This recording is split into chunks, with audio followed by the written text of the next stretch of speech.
Olá, meus amores, como é que vocês estão? A aula hoje estava tudo planejado para ser online, já estava aqui aguardando vocês. Mas como algumas pessoas não poderiam, para que todo mundo ficasse incluso, porque nesse curso todo mundo progride junto, ninguém fica para trás. Aí a aula vai ser gravada, mas não fiquem tímidos. Qualquer dúvida que vocês tiverem, manda para mim no privado. Vocês têm aquele número que eu converso com vocês. Também vocês podem deixar no questionário algum questionamento. Enquanto a gente estiver lendo, a gente responde. Fiquem à vontade. Pensem que essa aula é online, que eu estou aqui com vocês. Só foi gravado um pouquinho antes de vocês assistirem. E hoje nós vamos falar sobre direitos políticos e partidos políticos. Então, os artigos que vocês têm que ler antes de assistir essa aula é pouquinho demais. Artigo 14 até o artigo 17. Estou marcando aqui para vocês no slide. E a gente continua, vamos lá. Começo logo falando para vocês sobre o conceito. Mas, gente, o que é o conceito de direitos políticos? A gente começa falando aqui, ó, direitos políticos, partidos políticos é a aula de amanhã. Quando a gente fala de direitos políticos, são os direitos, o conjunto de normas constitucionais e infraconstitucionais que garantem, que estipulam o método de utilização dos nossos direitos políticos. Direito de votar e direito de quê? De ser votado. Então, tudo aquilo que é lei, seja constitucional ou infraconstitucional, que dispõe sobre o nosso direito de votar e ser votado, são as leis que trazem o nosso direito político. Então, o conceito de direito político é exatamente esse, é o conjunto de normas que fala sobre o exercício desse direito. Direito de votar, repito, e direito de ser votado, tá bom? Como é que nós chamamos esse direito de votar e de ser votado? Bom, nós chamamos de sufrágio. Quando você pegar a prova de concurso e que você vê esse nome estranho lá, sufrágio, lembra da aula do Oliveiras Curso e vamos junto comigo, Laís, o que é sufrágio? É o direito de votar e de ser votado.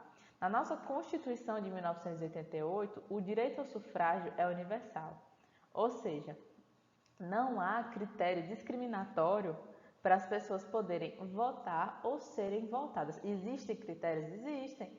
Você sabe que tem idade, você sabe que tem grupos de pessoas que o voto não é obrigatório, fugiu a palavra. Tá vendo a aula gravada de última hora da Alice, mas eu não vou cortar. É opcional, a pessoa pode escolher se vai votar ou não. Mas não é somente essa modalidade que existe do sufrágio. Sufrágio o quê? Direito de votar e de ser votado. Nem sempre o sufrágio é universal. Às vezes, o sufrágio, que é o direito de votar e ser votado, ele é censitário ou capacitário. Laís, o que é isso? É quando existe critérios discriminatórios que escolhem as pessoas que podem votar e podem ser votados. Quando nós estamos falando de um sufrágio censitário, é quando ele leva em conta o poder aquisitivo da pessoa. Só pode votar e ser votado um determinado grupo de pessoas que tem um poder aquisitivo. Então, há um critério discriminatório, que é justamente o critério do poder aquisitivo, o critério financeiro. E quando nós falamos de sufrágio capacitório, capacitário, na verdade, né? Nós estamos falando daquele sufrágio que tem um critério discriminatório com relação ao nível intelectual das pessoas. Vamos supor que em um determinado país, minha gente, que campanha é essa? Que um determinado, não vou cortar, sigam comigo, vamos lá. Que aquele país, ele tem um tipo de eleição onde as pessoas só podem votar quando tem nível superior, imagine. Esse é um critério discriminatório.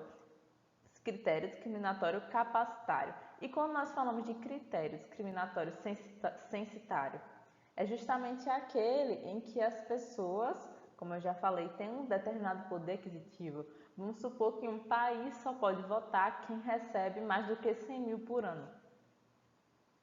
Então, são dois critérios discriminatórios. E quando a gente fala que o direito ao sufrágio no Brasil ele é universal, é porque não existem critérios discriminatórios para que exista um determinado grupo de pessoas que votam e que são votadas. Tá bom? Lá na Constituição, quando a gente estudou sobre os princípios fundamentais, nós vimos que o nosso direito, a nossa democracia, seria exercida de forma direta ou através de quê? De representantes. Os nossos representantes nós vamos estudar daqui a pouquinho, mas nós temos a forma também direta. Uma forma direta é a iniciativa popular de lei. Minha gente. Vamos continuar mexendo com fé em Jesus Cristo. Esses barulhos vão parar. E me perdoem por isso, viu? Mas como eu vou ter que postar para vocês agora 3 horas, não tem como cortar o vídeo. Então, vamos lá. Madeira de lei, vamos em frente. Nós discutimos que o poder seria exercido de forma direta ou de forma indireta, mas ele emanaria do povo. Todo poder emana do quem? Do povo. Lembrem dos princípios que nós estudamos. E é por isso que existe a iniciativa popular de lei. É isso mesmo. A população pode ter uma iniciativa de lei. E isso serve tanto para a lei complementar como para a lei ordinária. Então, se o concurso pergunta, uma forma de exercício direto do poder é a iniciativa popular de lei. E ela pode existir para a lei complementar apenas? Não, lembre, servem para leis complementares e também para leis ordinárias. E nós podemos ver essa iniciativa popular de lei tanto na esfera federal, estadual como municipal. Ou seja, uma proposta, de lei complementar ou lei ordinária em âmbito federal, em âmbito estadual, em âmbito municipal.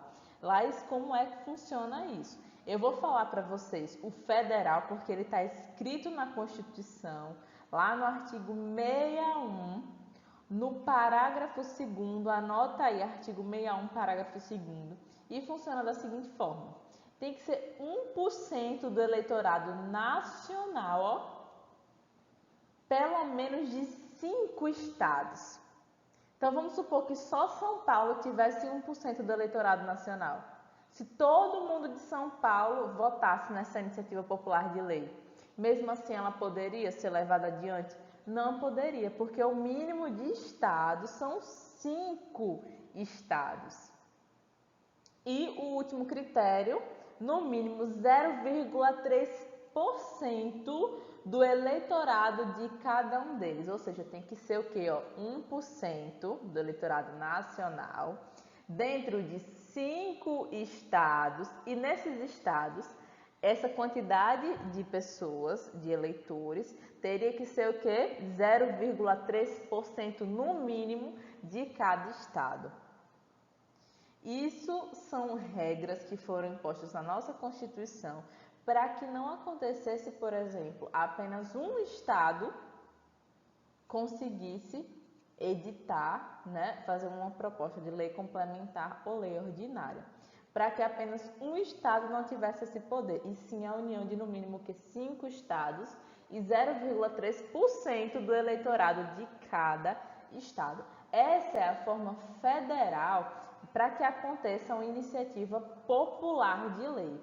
Já a estadual, ela está lá no artigo 27 da nossa Constituição, no parágrafo 4º, e a municipal está lá no artigo 29, no inciso 8º, tá bom? Então, a nossa Constituição, ela traz o quantitativo, o quórum necessário para que aconteça uma iniciativa popular de lei, tanto para o federal como para o estadual. O municipal, ele apenas cita, Ele cita que pode haver sim essa iniciativa popular de lei, mas ele não prevê essa quantidade que eu acabei de falar para vocês. Nós sabemos a quantidade do federal e a do municipal, mas o estadual, a Constituição não prevê quórum.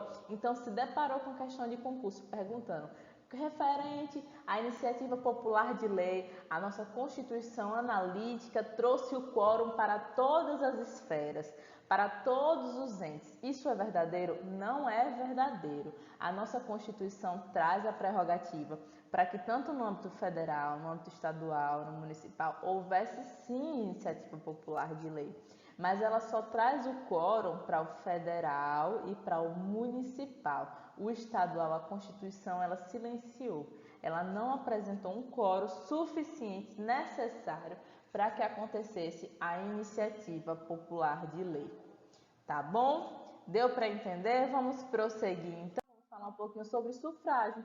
Sufrágio traz a capacidade de ser votada ou de votar. E a capacidade eleitoral ativa é a capacidade de votar. Vem comigo, acompanha. Capacidade eleitoral ativa, capacidade de votar. Quando a gente fala de capacidade eleitoral ativa, votar. Capacidade eleitoral passiva, aí já é a capacidade de ser votado. Então vamos por partes, vamos falar agora do direito ao voto, a capacidade eleitoral ativa. Ela é exercida por meio de quê? Por meio das eleições, mas não esqueçam também pelos plebiscitos ou pelos o quê? Referendos.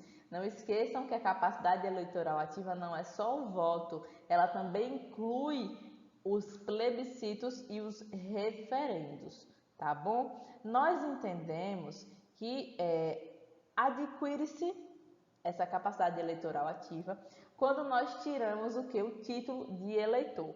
E agora eu vou expor um pouquinho aqui para vocês. Gabi? É Gabi que está precisando? Deixa eu ver aqui se é Gabi. Vou expor ela um pouquinho aqui. É Gabi mesmo.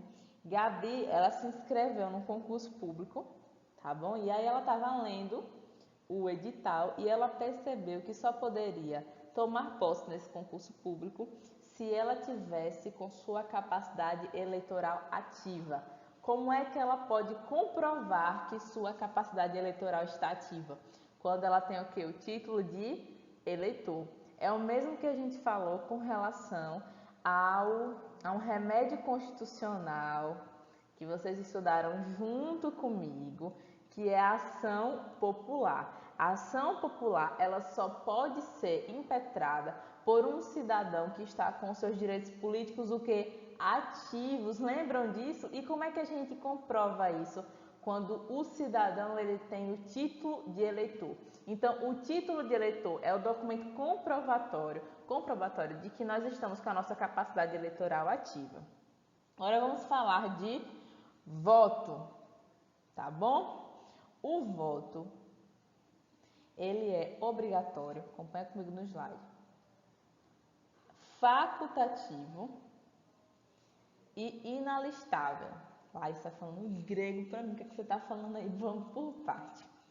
O voto, ele é obrigatório quando a pessoa é maior de 18 anos ou menor de 70. Tá bom? O voto, ele é facultativo quando a pessoa é, obviamente, maior de 18 maior de 16 e menor de 18, é facultativo. Lembre, quando a gente faz 16 anos, você já pode tirar o título de eleitor, mas é facultativo o seu voto. Você pode votar ou não, você pode escolher tirar o seu título ou não. Para os maiores de 70 e para um terceiro grupo, os analfabetos. Então, se alguém chegar para você e disser assim, Laís, a questão está lá no concurso, Laís, olha aqui para a questão, analfabeto não pode votar, está errado. O voto ele é facultativo. Então, recapitula comigo, ele é obrigatório para quem? Maiores de 18 e menores de 70 anos. Não caia na pegadinha do 80, já vi muito concurso público, da SESP principalmente, colocando lá 80 anos. E não é maiores de 18, menores de 70. Ele é facultativo para as pessoas entre 16 e 18 anos, para as maiores de 70 e para um terceiro grupo que são os analfabetos. Eles têm essa faculdade de votar ou não. Já os inalistáveis, porque quando nós tiramos o nosso título de eleitor, nós estamos nos alistando.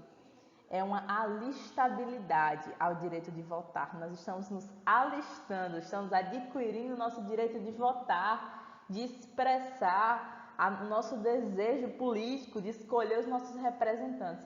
Então, uma pessoa ela se torna inalistável quando ela é um estrangeiro, tá bom? Quando ela é um estrangeiro ou um conscrito. Laís, pelo amor de Deus, o que é um conscrito? É uma pessoa que está cumprindo, que está no exercício do seu serviço militar obrigatório. Então, esses são os conscritos. Então, guarda comigo, eu espero que você já tenha impresso esse slide, está lá em PDF bonitinho para vocês na plataforma. E eu estou falando aqui, acompanha comigo, vai anotando, se não entendeu, volta a aula, é até bom a aula por conta disso, né? E aí nós estamos falando dos inalistáveis, são os estrangeiros. Lembra daquela exceção do artigo 12, parágrafo 1º, que fala do quê? Da quase naturalização, que é aquela espécie de reciprocidade que existe entre Brasil e Portugal. Então, se lá em Portugal o brasileiro tem direitos políticos, o português aqui, mesmo que ele não tenha adquirido a naturalização, ele também vai ter direitos políticos, pelo princípio da reciprocidade, que está lá no artigo 12, parágrafo 1º. Se você está boiando aqui é porque você não assistiu a aula de nacionalidade, então volta lá para a nacionalidade, dá uma revisada. E temos os conscritos, que são aqueles que estão em serviço militar obrigatório, tá bom? Então, nós falamos sobre aqueles que têm a capacidade eleitoral ativa obrigatória, facultativa e aqueles que são inalistáveis, que não conseguem exercer a sua capacidade eleitoral ativa. Até aí tudo bem? E eu falei para você que esses direitos políticos eles são exercidos tanto pelo voto, que nós acabamos de ver quem consegue votar, quem tem a faculdade de votar ou não e quem não consegue votar. E agora nós vamos falar um pouco sobre o plebiscito e sobre o referendo. São espécies de consultas populares diretas. O plebiscito, vê comigo, é tenta lembrar de plebiscito, vem pré ao ato, vem antes do ato legislativo, antes daquela lei ser realmente efetivada, é feita uma consulta pública. Já o referendo vem depois, vem depois da vem depois. O que acontece com o referendo? Aquele ato legislativo já foi posto em vigor e é feito apenas um referendo para ver a opinião da população sobre aquilo. Então, plebiscito vem antes, é antes do ato legislativo. E o referendo vem depois, é a minha gente, é a última marcha do cargo. Referendo vem depois do ato legislativo. Até aí, tudo bem? E agora nós já passamos para a capacidade eleitoral passiva. Vem comigo, se a ativa era o direito de votar, a passiva vai ser o direito de quê? De ser votado. Então acompanha comigo o direito de ser votado. Nós vimos que a capacidade eleitoral ativa, ela era adquirida com a alistabilidade. Nós nos alistávamos a exercer a nossa capacidade eleitoral ativa. Já aqui no direito de ser votado, na capacidade eleitoral passiva, vigila Spinjou repetindo isso, eu repito, para que fique fixado na memória de vocês, porque o que o concurso mais traz é o seguinte: a capacidade eleitoral ativa, que é o direito de ser votado. Tá certo isso? Não tá certo, tá errado. Se adquire com a alistabilidade. É isso? Não é isso. Se adquire com a elegibilidade. Foca comigo. Capacidade eleitoral passiva, direito de ser votado, se adquire com a elegibilidade. Olha, engaixando aqui. E como é que nós adquirimos a elegibilidade? Ou seja, como é que eu, Laís, professora Laís, amiga e companheira de todos, posso me candidatar a vereadora? O que é que eu preciso para me candidatar? Para exercer a minha capacidade eleitoral passiva? Quais são os pré-requisitos? A câmera está aqui na frente de vocês, eu vou desativar a câmera só para que vocês possam acompanhar isso aqui, tá bom? Acompanhar junto comigo. Quem tiver impresso o slide, vocês podem seguir junto comigo. Nós adquirimos a elegibilidade quando nós temos a nacionalidade brasileira. Isso serve tanto para os natos como para os naturalizados. Lembrem daqueles cargos que são o quê? Específicos dos natos. Isso aí nós já estudamos. Não vou tocar nessa tecla novamente. Mas a nacionalidade, ela pode ser nata ou naturalizada. E aí lembrem também daquela hipótese que eu acabei de comentar com vocês, que é lá de Portugal, que se o brasileiro lá em Portugal, ele exerce os seus direitos políticos de forma ativa e passiva, pelo princípio da reciprocidade, que nós já estudamos também na aula passada, isso também vai servir aqui para o Brasil, ou seja, um português, mesmo que ele não tenha se naturalizado, pelo princípio da reciprocidade, ele vai ter sim capacidade eleitoral passiva. Mas lembre que a capacidade eleitoral passiva dele é a mesma dos naturalizados e não dos natos. Então, um português ele não vai poder ser presidente da República, nós já estudamos isso.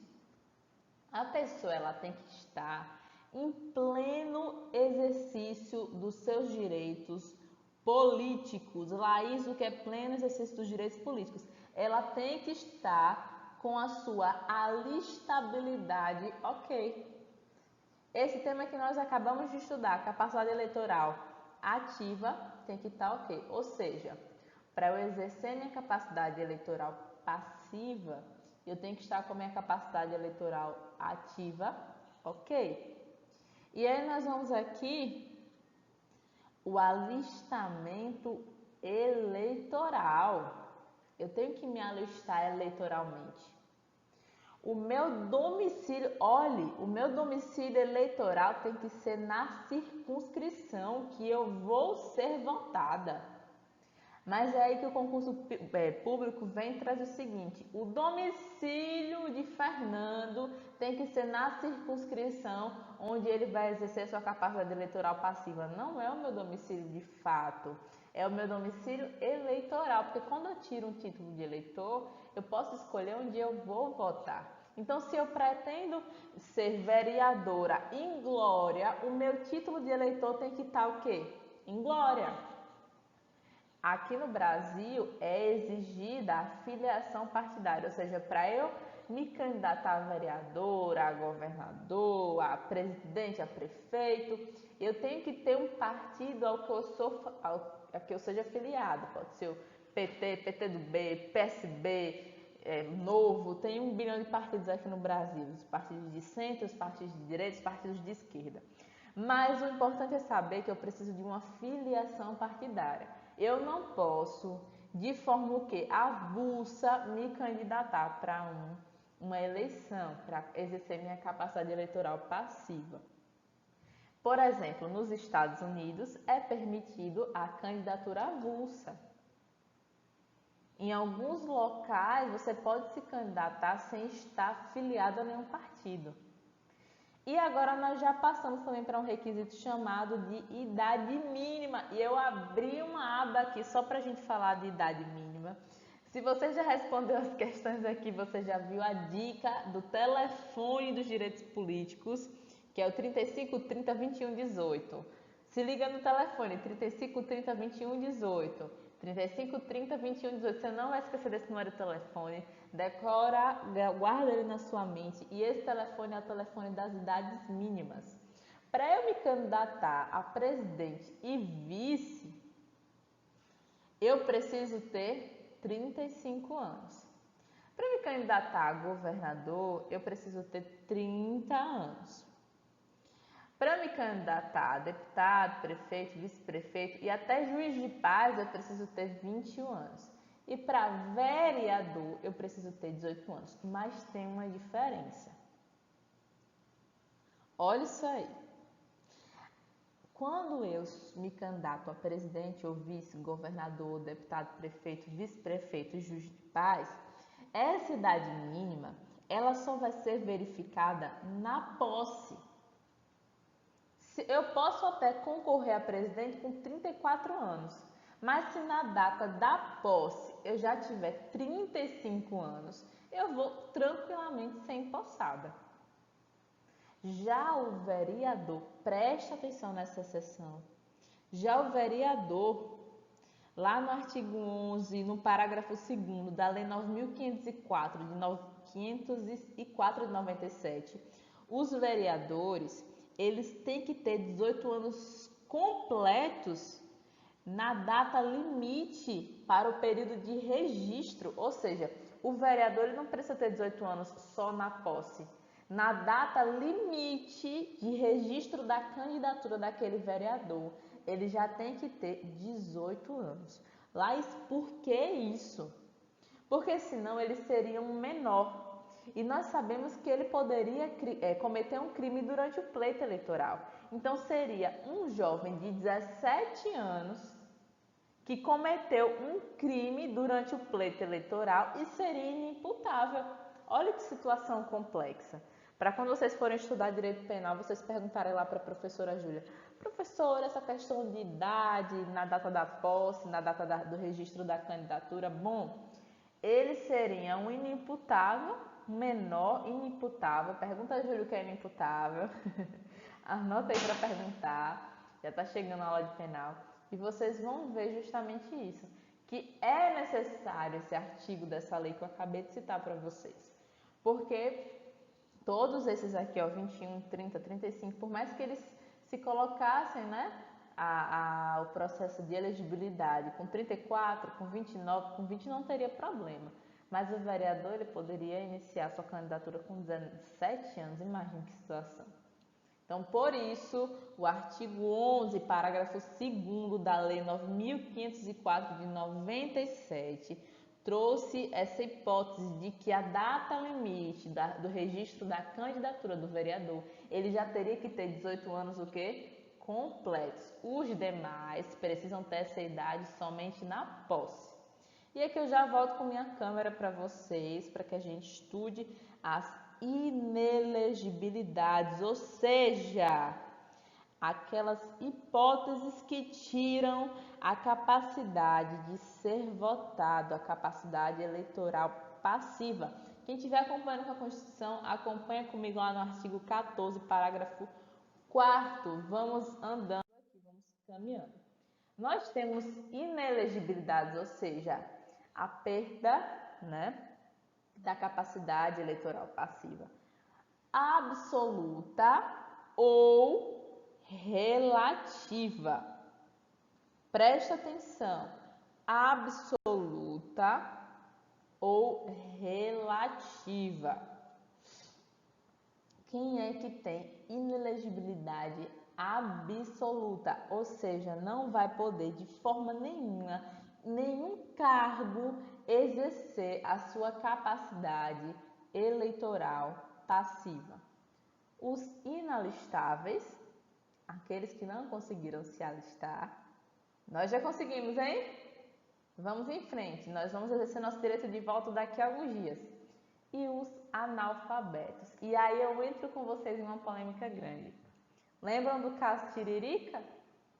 Lembram que Tiririca, ele foi o vereador, deputado, alguma coisa, o cargo dele foi o mais votado da sua circunscrição e ele quase que não consegue ser empossado porque alegaram que ele era analfabeto e ele teve que preencher, fazer uma prova, algo do tipo. Bom, olha para não confundir. Se eu estou exercendo a minha capacidade eleitoral ativa, a do voto, se eu sou analfabeto, eu tenho a faculdade de votar, escolher votar ou não. Já se eu estou exercendo a minha capacidade eleitoral passiva, que é o direito de ser votado, se eu sou analfabeto, eu sou inelegível de forma absoluta, ou seja, não há nenhum cargo que eu possa o que exercer. Mas nós temos também as inelegibilidades o que? Relativas. Laís, quais são as inelegibilidades relativas? Vamos comigo passo a passo. Se você tiver com a Constituição, pega aí o artigo 14, vamos agora para o parágrafo 5º. E lá no parágrafo 5º, no parágrafo 5º, nós temos a possibilidade do mandado sucessivo. Nós não trabalhamos com monarquias.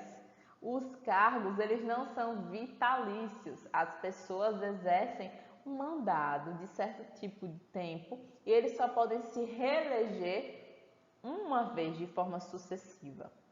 Então, se eu, Laís, me candidato a vereadora, eu posso me reeleger por um mandato. Vereadora Laís, olha a pegadinha. Vereadora Laís, não! A regra do mandado sucessivo só serve para os chefes do poder executivo. Laís, quem são os chefes do poder executivo? Vai comigo, quais são? Presidente, governador e prefeito. Então, a regra do mandato sucessivo, ou seja, que eu só posso me reeleger de forma sucessiva uma vez, ou seja, só tenho direito à reeleição uma vez, quando eu sou chefe do poder executivo. Se eu sou os outros cargos, por isso que é a inelegibilidade relativa, não quer dizer sobre todos os cargos, que eu estou falando só sobre os chefes do poder executivo. Então, quando eu falo do mandato sucessivo, só diz respeito ao presidente, ao governador e ao prefeito de município. Então, se eu sou o presidente, eu só posso me candidatar, exercer o meu mandado e me reeleger sucessivamente uma vez, tá bom? Não posso me reeleger. É por isso que, por exemplo, Lula, ele teve que investir na Dilma.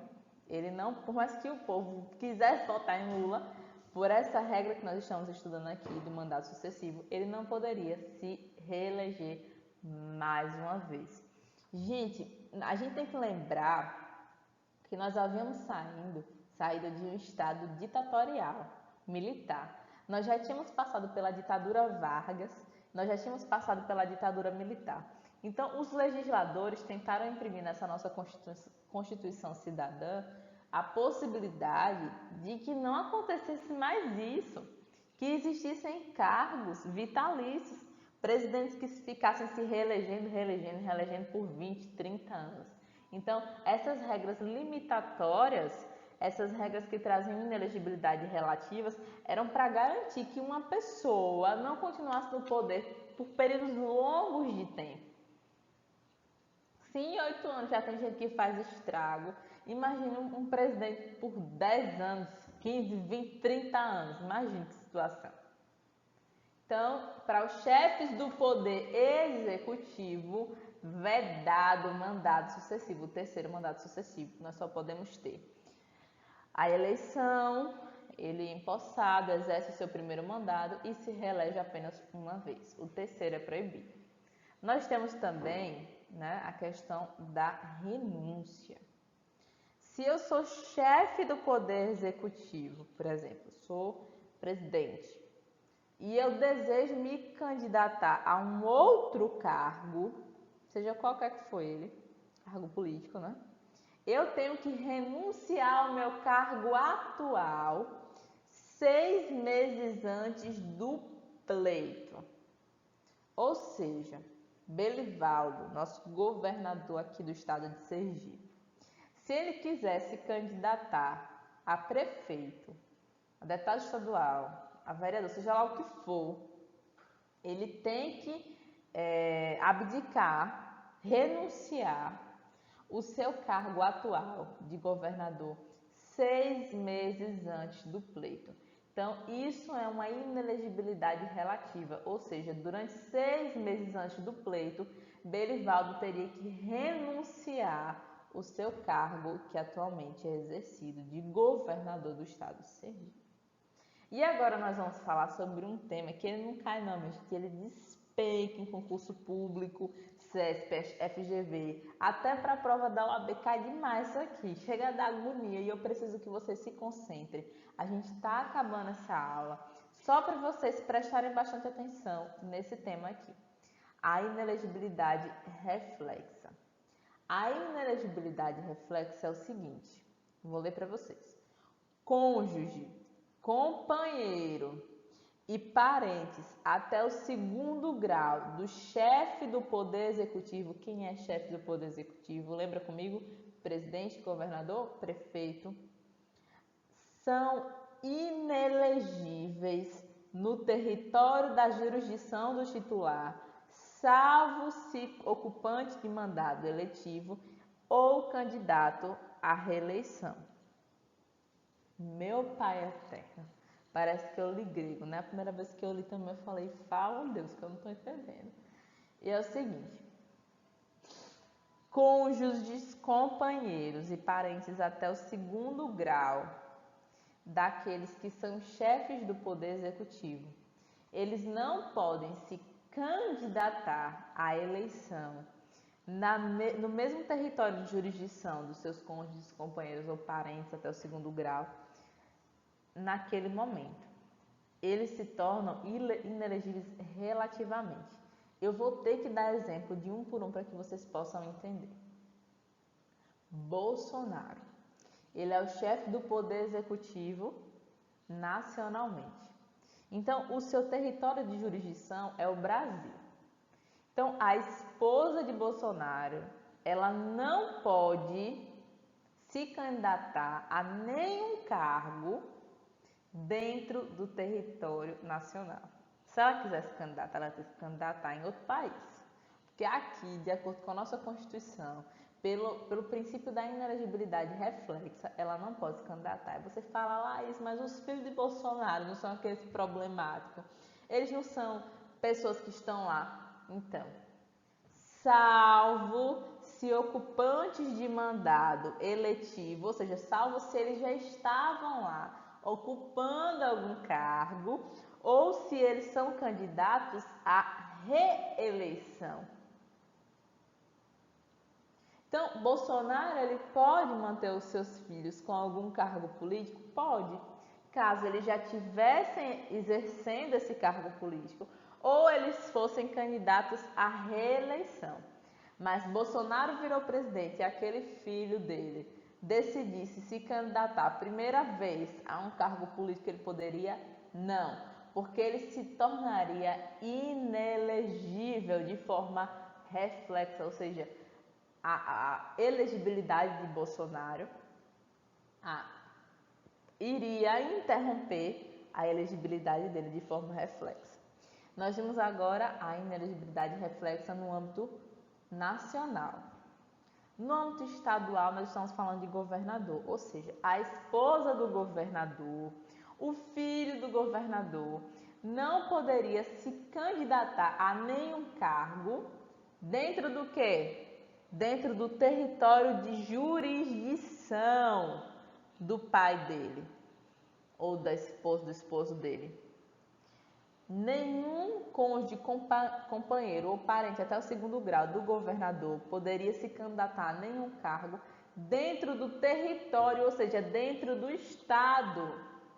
Ou seja, a esposa de Belivaldo Chagas, ela não pode se candidatar a nenhum cargo dentro do estado de Sergipe, somente em outro estado ela pode, desde que ela não esteja já exercendo algum cargo ou que ela seja candidata ao quê? À reeleição.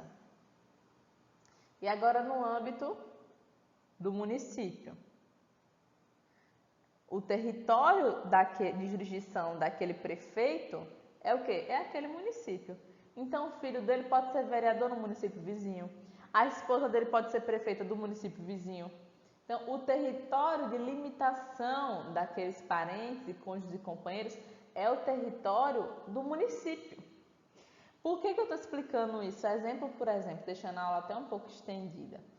Porque o concurso público confunde muita gente, é uma questão que eles continuam colocando porque o pessoal continua caindo e você não vai cair, que é o seguinte, coloca lá, prefeito médio de tal é candidato à reeleição no município X e sua esposa se candidata à eleição como prefeita do município Y e ela é acusada de estar quebrando a inelegibilidade reflexa. Aí tem lá certo ou errado, a pessoa marca certo.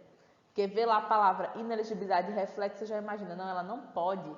Mas ela pode sim, porque ela só é inelegível dentro daquele município onde o seu esposo está atuando. Quer ver outra pegadinha também? Fala, ela é candidata à reeleição, ela pode? Pode! Porque se ela for candidata à reeleição, se ela já estiver exercendo um mandado eletivo, ela pode sim continuar. Tá bom? Nós temos também o prefeito itinerante, isso aqui é até engraçado de ministrar aula para vocês, que também é mais conhecido como o cargo de prefeito, que é o seguinte, nós vimos aqui que uma pessoa só pode se candidatar, ganhar, exercer o seu cargo e se reeleger o quê? Uma vez. Aí vem um prefeito aqui em Aracaju. Prefeito Aderaldo, não conheço nenhum Aderaldo, não estou dando nomenclatura a ninguém, inventei na minha mente esse nome. Ele vem e se candidata a prefeito aqui, ganha, exerce o seu mandato por 4 anos, vai, se reelege por mais 4 anos. E aí depois ele pode continuar no cargo de prefeito? Não, por conta da vedação ao mandato sucessivo. E ele vai e se candidata a prefeito aonde? Em Socorro. Esse cargo de prefeito, esse prefeito itinerante que fica nas cidades vizinhas, se candidatando, pode existir? Não! O STF decidiu que aquele prefeito que já exerceu 2 mandatos consecutivos na chefia do Executivo Municipal, mesmo que ele tente ser prefeito em outro local, em outro município, ele não poderá, quando ele tentar registrar sua candidatura lá, a Justiça Eleitoral vai dar pau na candidatura dele, porque ele não pode. Tem prefeito que usa do seu poder, da sua influência, para tentar ser prefeito em vários locais vizinhos e continuar sempre sendo prefeito. É o prefeito itinerante, é aquele prefeito por cargo, tem carteira assinada como prefeito, vai andando. Não pode existir isso. O STF vedou essa possibilidade. Então, eu sou prefeito, eu exerci meu cargo por 8 anos, 4 mais 4 consecutivos, eu não posso me candidatar à prefeitura de uma outra cidade. Beleza? Nós temos também a questão do militar. Gente, essa do militar eu quero que vocês anotem, porque ela é um pouco difícil de memorização. Não cai muito, mas não é por isso que nós não precisamos saber. O militar está lá no parágrafo 8º. Militar que ele tem mais de 10 anos, quando ele se candidata a algum cargo político, ele se torna um agregado. E se ele é empossado, se ele é diplomado naquele cargo, ele se torna inativo. Então, um militar com mais de 10 anos de exercício do serviço militar, que se candidata a algum cargo público, no momento em que ele se candidata, ele fica com o seu cargo militar o quê? De forma agregada. Mas se ele se diploma, o que acontece com ele? Ele se torna um inativo no cargo militar. Já os militares com menos de 10 anos de exercício militar, já na candidatura dele, se candidatou, ele já vai para a inatividade. Por que, Laís? Aquilo que nós acabamos de falar. Nós saímos de uma ditadura militar. A Constituição Cidadã veio logo após a ditadura militar. Isso aqui é uma vedação expressa, é uma limitação expressa para os militares. Está dizendo, você quer ser candidato a algum partido político? Então você vai perder, você vai ficar suspenso, você vai ficar inativo, você vai se tornar agregado em seu serviço militar. Então, é uma vedação expressa. Ninguém tem interesse de ter militar na política, não. Apesar de que isso acontece. Então, se você vê algum candidato a algum cargo político e ele tem menos de 10 anos de serviço militar, você tem a certeza, a partir do momento que ele se candidatou, ele já se tornou inativo. Ele é um policial militar inativo. Então, lembra sempre dessa prerrogativa aqui. E se você está numa questão de concurso aberta e pergunta, médio de tal, é militar há 3 anos e ao momento que se candidatou, se tornou inativo militarmente, porque você é Madeira. Nós saímos de uma era de ditadura, nossa Constituição Cidadã visa abolir ditaduras, ela é preza pela democracia, pelo Estado Democrático de Direito. É hora da gente escrever de forma linda e ganhar essa questão aí, todos os pontos conferidos a ela. E nós temos alguns outros casos, tá bom? Existe, lá no parágrafo 9º do mesmo artigo que a gente está estudando, existem alguns casos que nós podemos ver que se tornam inelegíveis relativamente. Mas esses outros casos, eles sempre serão tratados por lei complementar. Que lei complementar é essa? É a Lei 64 de 90. Então, quem quiser dar uma lida lá, é só abrir a Lei 64 de 90. Para a gente aqui, para os cargos que a gente está estudando, só precisa a gente saber que os outros casos que falam sobre inelegibilidade relativa vai estar em lei complementar, não está na nossa Constituição. O que está na nossa Constituição a gente acabou de estudar. Então vamos lá, bola para frente. Eu quero trazer só para vocês esse quadro aqui, para explicar para você. Lembra quando eu falei de inelegibilidade reflexa, eu falei que o chefe do Poder Executivo seria o cônjuge ou companheiro ou parente de segundo grau? Lembram disso? Então, vou ensinar vocês a contar. Vou entrar um pouquinho aqui no direito de família e ensinar vocês a contar. Aqui é você que está me assistindo, Nayuri, Gabi, Bianca, todo mundo. Vamos aqui, você é presidente do Brasil, tá bom? Então, a inelegibilidade reflexa vai atingir o que? Lembra da lei? Cônjuge, companheiro ou parentes até a segundo grau, em linha reta ou colateral, tá bom? Linha reta, vamos lá, linha reta é aqui, ó, para cima ou para baixo. E a colateral para o lado. Então, em linha reta, primeiro e segundo grau, contou para cima um, pai e mãe. Contou para cima 2, avós. Então, se você, Bianca, é candidata a presidente da República e o seu pai ou sua mãe e seus avós tentam se candidatar a algum cargo político, eles vão conseguir? Não, porque eles são atingidos pela inelegibilidade reflexa. Se você, Nayuri, é presidente da República e seu filho ou seu neto, conta comigo aqui 1, conta comigo 2, filho ou neto tenta se candidatar a algum cargo político dentro do nosso país, nosso universo Brasil, ele vai conseguir? Não, pela inelegibilidade reflexa. Eu vou abrir um parênteses aqui. Estudem o que vocês amam. Eu amo Constitucional, então para mim estar aqui com vocês é maravilhoso. Rever esses assuntos aqui, estudar, é muito prazeroso. E eu espero que vocês consigam encontrar prazer no estudo, nas aulas, de saber que o conhecimento ninguém tira de vocês, de saber que esse conhecimento vai levar vocês a caminhos que vocês jamais sonharam, que vocês vão poder ter um salário fixo, vão poder constituir família, vão poder viajar, não sei quais são os seus sonhos, mas vão conseguir isso de forma digna, através do estudo, vão poder ajudar pessoas, vão poder ser defensores públicos, defensores de outras pessoas, vão poder ser analistas judiciários, vão estar lá no judiciário ajudando o próximo. Então, siga junto e tente trazer alegria para o seu estudo. Eu estudo isso aqui dando risada, às vezes tenho até de desligar essa câmera porque eu dou risada demais sozinha, porque eu acho lindo isso aqui. Você começou essa aula sem entender nada e a gente termina essa aula junto, entendendo o assunto. Então, para mim, conhecimento é uma coisa que não tem como mensurar o quanto que é importante. Então, se você chegou até aqui, respira um pouquinho. Eu sei que é muita coisa na cabeça, lá fala. Mas está acabando, faltam pouquinhos slides, pouquíssimos mesmo. Então, vamos lá. Inelegibilidade reflexa em linha reta, pai, mãe, avó, filho e neto não pode, se torna inelegível reflexamente. E em linha colateral? Em linha colateral, conta comigo. Para cima, pai. Pro lado, tio. Conta comigo. Para baixo, filho. Pro lado, irmão.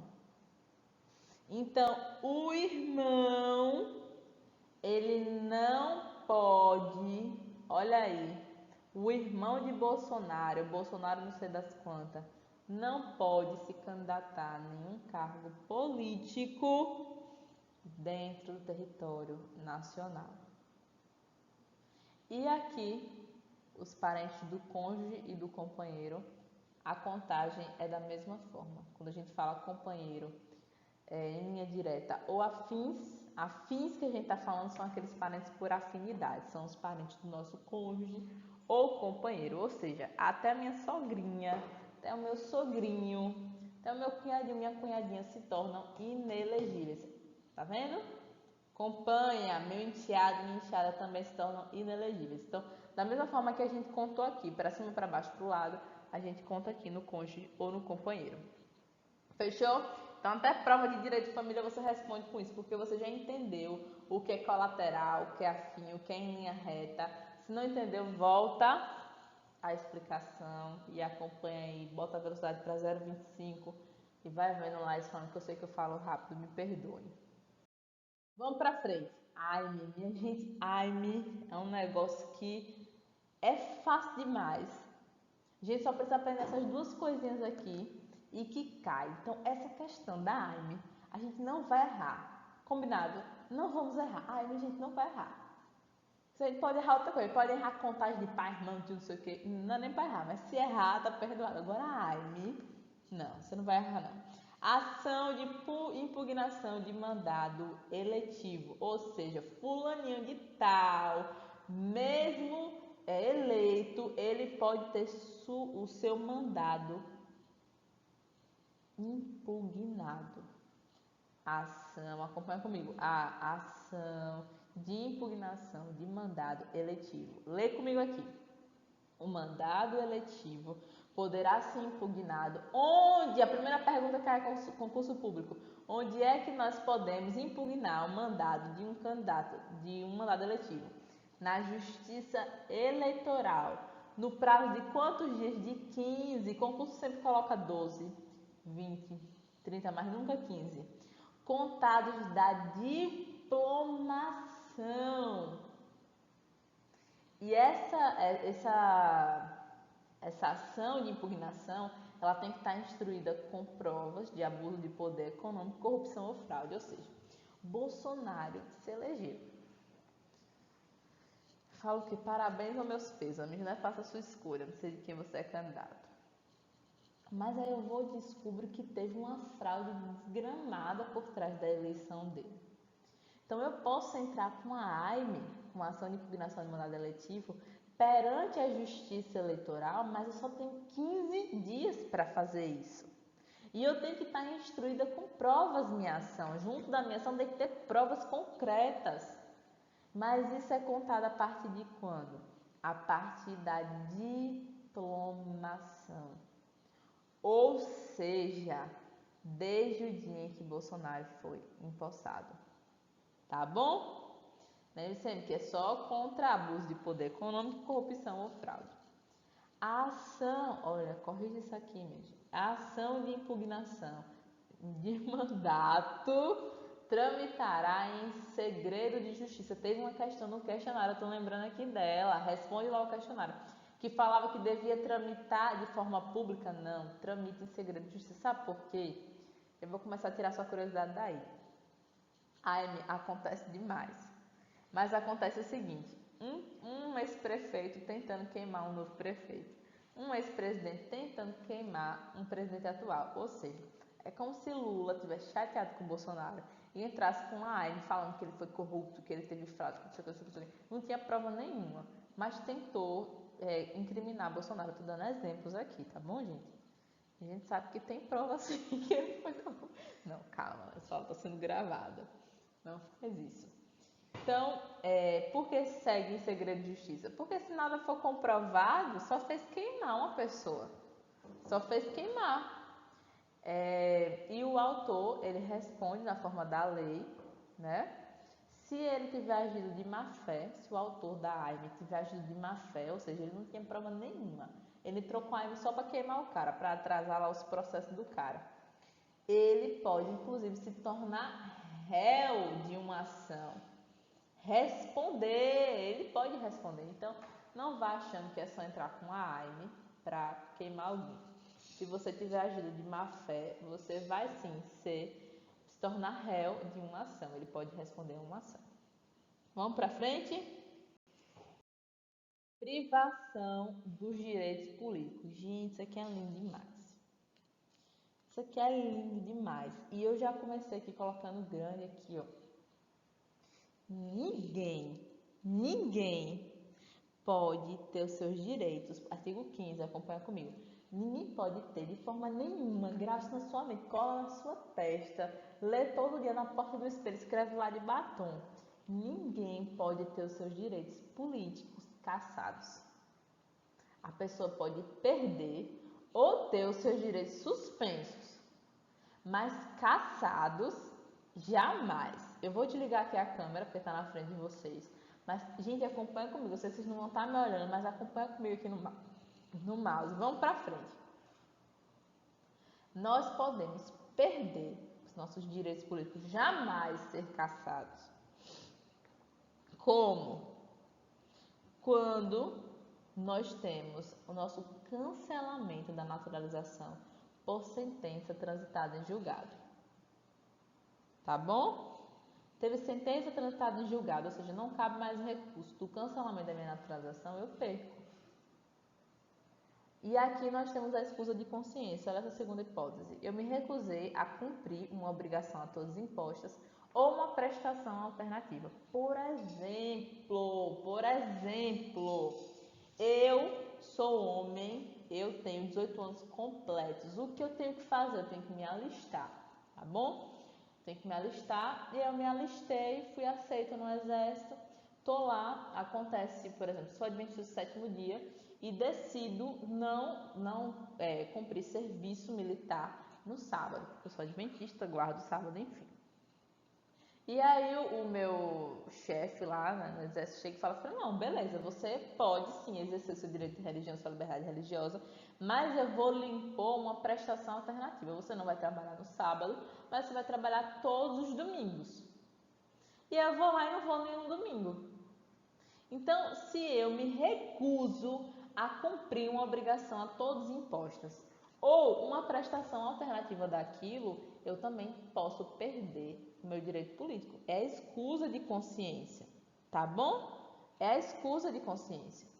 E aí nós vamos também para a possibilidade de suspensão. Suspensão. Quando é que ocorre a suspensão? Eu tive uma incapacidade civil absoluta, mas aí eu já entro em desacordo aqui com vocês.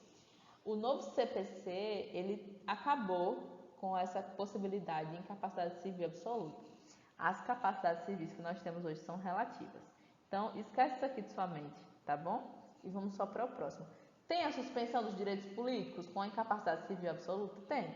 Mas não existe mais incapacidade civil absoluta, só incapacidade civil relativa. Então, esse artigo está em desuso.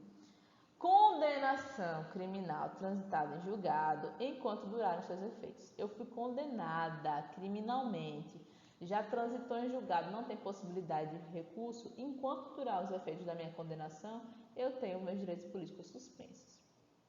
E nós temos também a improbidade administrativa. Quem quiser dar uma lida, está lá no artigo 37, parágrafo 4º. E aí você me pergunta, Laís, qual a diferença de perda ou suspensão? E aí? Qual a diferença de perda ou suspensão? É a forma de restabelecimento. A perda, o seu restabelecimento depende de um novo alistamento, ou seja, eu perdi o meu alistamento. Então eu preciso me alistar novamente depois que acabar essas hipóteses aqui. Quando eu tiver sem essas hipóteses que causaram a perda, eu tenho que me alistar novamente. Já a suspensão, assim que volta a minha capacidade, assim que acaba a minha condenação criminal, ou assim que eu deixo de ser acusado, ou enfim, responder por improbidade administrativa, de forma automática eu volto a exercer os meus direitos políticos. Então, quando eu perco os meus direitos políticos, eu tenho que me alistar novamente para ser restabelecido. Já quando eu tenho meus direitos políticos suspensos, eles voltam de forma automática. Tá? E aqui nós temos nosso último slide, nosso último assunto, e diz o seguinte: direitos políticos. Anterioridade eleitoral. A vigência dos meus direitos políticos, as leis que tratam de qualquer lei que altere no âmbito eleitoral, ela tem a sua vigência desde a data da publicação, mas a sua eficácia, a sua aptidão para produzir os seus efeitos é só após um ano da publicação. Isso é cláusula pétrea, lá pela STF, ou seja, surgiu uma nova lei que altera de qualquer forma o processo eleitoral, o âmbito eleitoral da forma que quiser. Ela vai ter vigência desde a data de sua publicação, mas ela só produzirá efeitos um ano após a sua publicação. E assim nós encerramos nossa aula de direitos políticos. Dá uma respirada, pega suas anotações, faz um resumo, tenta responder o questionário de novo e vamos que vamos até a próxima aula. Nós vamos falar sobre os partidos políticos.